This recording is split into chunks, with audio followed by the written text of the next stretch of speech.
a lot of the media were reporting that Jeremy Corbyn had suffered some kind of defeat in this case. So I thought I'd try and get some legal opinion on this and someone who knows what they're talking about.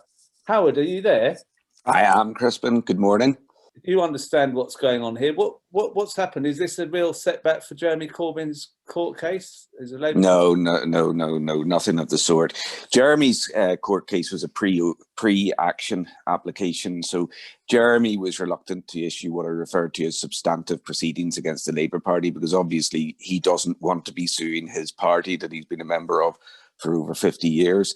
So he issued a pre-action application for disclosure of documents.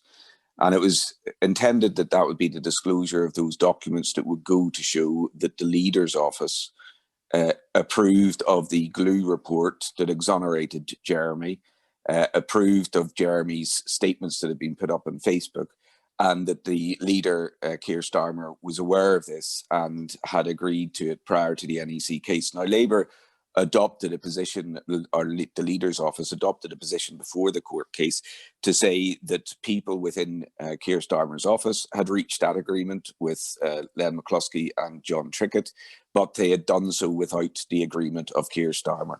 In the court case itself, the leader's office has adopted a position of saying there was no agreement. There was no agreement entered into, and therefore we have no documentation to disclose.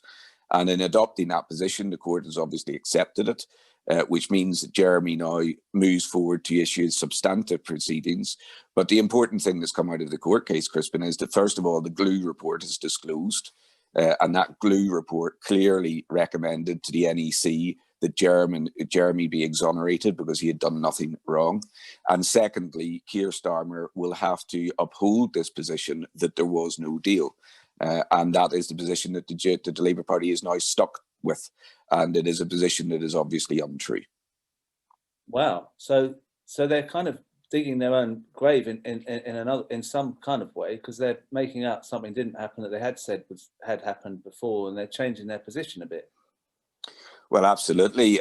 For those, I just saw in the chat there, Crispin, that somebody asked the question, what is the glue report? And it's the governance unit, the governance and legal unit, that makes a recommendation to the NEC panel whenever the NEC panel sits. So you will recall previously that we talked about the fact that the NEC panel was not skewed in any way. There were 5 on it. You would describe 2 of them as being right-wing, 2 as being left-wing, and 1 as being centric. And obviously it came to a unanimous decision with a recommendation from the governments and the legal unit that Jeremy be exonerated because he had not broken any rules, and with an independent legal counsel present on the day in question. So the idea that it was then pitched as if it was a politically motivated exoneration was absolute nonsense. But yes, the Labour Party has now, or rather Keir Starmer, who I note today is writing in a Daily Mail with a headline that says, invoke the spirit that has made us the envy of the world. I'm not quite sure what spirit he thinks makes us the envy of the world whenever we've got 115,000 people plus who've lost their lives in this pandemic. But anyway, while he's busy writing in the Daily Mail, those who are acting on his behalf in court have committed him to a position that says that he had no agreement. And obviously that will cause him considerable difficulties, not least because of the names that I've mentioned who were in conversation and reached the agreements.